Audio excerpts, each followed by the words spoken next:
বিপ্লবের রক্তের উপর প্রতিষ্ঠিত নতুন বাংলাদেশের সুবিধাবাদের রাজনীতি, মুনাফিকের রাজনীতি বাংলার মানুষ সহ্য করবে না।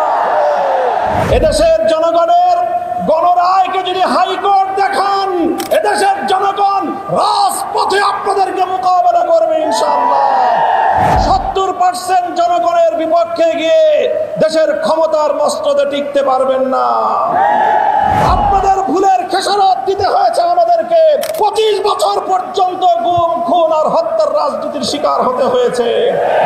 11 দলীয় ঐক্যের পক্ষ থেকে আয়োজিত গণভোটের রায় বিরোধী সরকারের অবস্থানের প্রতিবাদ, গণভোটের রায় কার্যকর করার দাবিতে বিক্ষোভ মিছিল পূর্ববর্তী এই সমাবেশে উপস্থিত নেতৃবৃন্দ, সমবেত বিক্ষুব্ধ জনতা,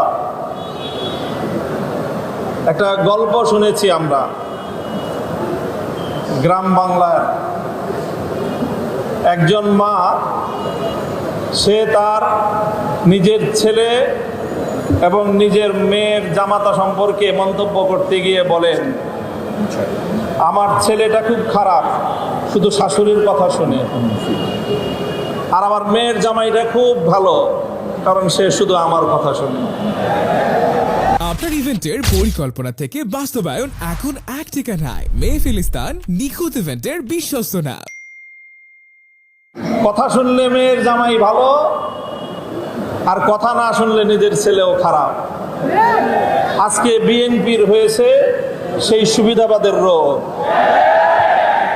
অন্তর্বর্তীকালীন সরকার প্রবর্তিত অধ্যাদেশগুলোর মধ্যে যেগুলো ক্ষমতাকে বৃদ্ধি করে সরকারের এবং সরকারের আরো নিয়ন্ত্রণ প্রতিষ্ঠা করতে সহায়তা করে, সেই সকল অধ্যাদেশগুলো বিএনপির খুব পছন্দ।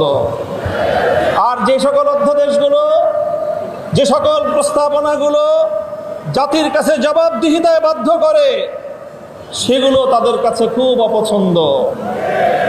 তাই আমরা মনে করি বিএনপি আজ যেই রাজনীতি করছে, সুবিধাবাদের রাজনীতি।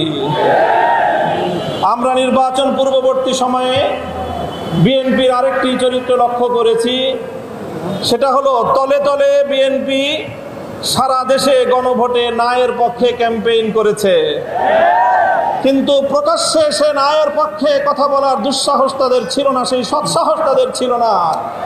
এই জন্য লক্ষ জনতার সামনে বিএনপি প্রধান জনাব তারেক রহমান সাহেব